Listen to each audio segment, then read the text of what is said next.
Ci troviamo nello Spazio Borgogno, un'area espositiva appena inaugurata di grandi dimensioni che si trova nella zona dei Navili di Milano. Lo Spazio Borgogno è un accordo col Museo Pecci, uno dei musei di arte contemporanea più importanti d'Italia, che ha deciso appunto di espandersi anche in Lombardia grazie a un accordo con lo Spazio Borgogno. L'occasione di oggi è poter incontrare e conoscere da vicino Andreas Kopp, un artista tedesco che ha appena inaugurato qui nello Spazio Borgogno una mostra di grande interesse.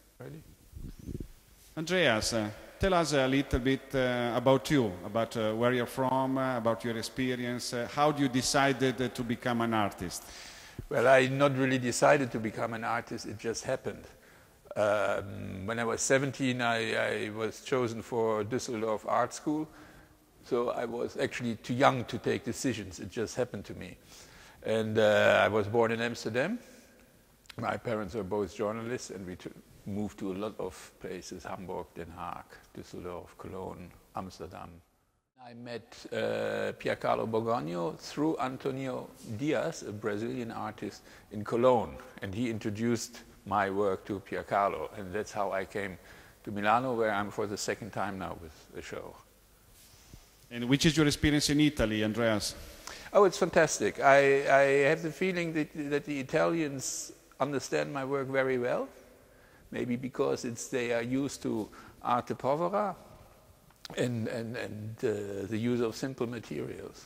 Behind you there is a work a little bit complicated. Could you please tell us the story of this work, how you decided to do it, and give us some flavor of the work? Yes. Well, actually it is not as complicated as it might look. It's a part of an installation that was more than double as big as what we here see now. I always wanted to do a big work that is so big that you do not think that one person, one artist made it himself. And I had to wait till I find the right space for it, which was in Zurich in 2007, where somebody invited me to a private hall, which was enormous.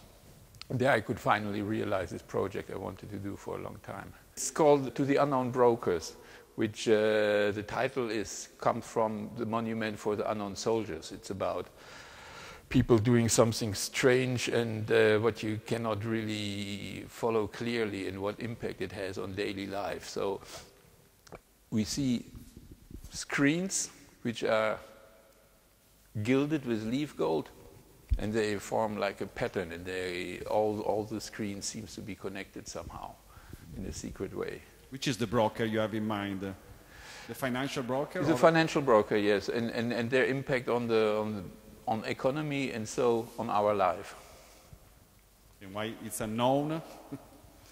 Well, I wanted this link to what soldiers do, you know, because I mean, economy also has something of a war.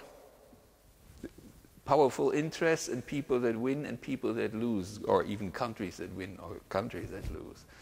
Sometimes one thinks there's prophecy in art, but it doesn't take much prophecy for pronouncing a financial crisis, because I think they come like in waves every 7 years or 3 years. Actually, there's always a permanent crisis going on somewhere you could relate it to. Andreas, this work is quite big. Has to be viewed as a whole, or each piece has a little story to tell us? Actually, it's both. At the moment where you see the single piece, you start seeing the all-over pattern, you know, the abstract quality of the whole work. And then you go back and see the single piece, and each sheet tells a story that you can imagine yourself. And it is far too many pieces to really see them all. So that gives you a feeling of the complexity of the whole subject.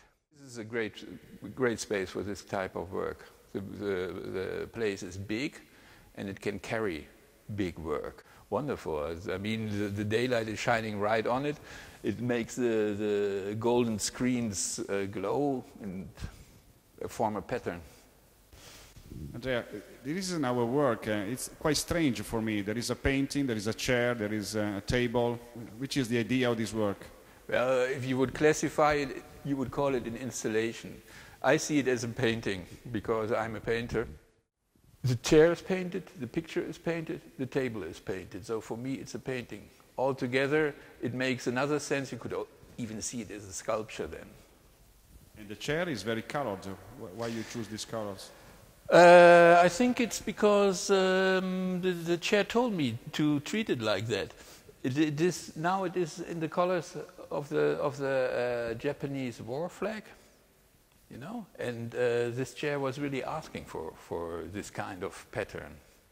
This work is much more prophecy than the other work, because on the table there's a painting of an offshore oil platform at sea. So it's connected to sea, to energy crisis.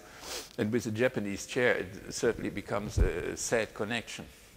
Andreas, we are here with a very huge installation behind you that seems to be site-specific. It is correct? Yes, this is true. It has been made for here. I brought all the materials for it, and then we put it exactly in the position that is right for this room, and in the colors and with the lights and everything. And we, of course, it goes through many changes while making it here at the space. I could only see the frame. It's an empty work? Well, not really. I mean, there's also part of the work is on the wall. So it's a very spacious work, this is for true.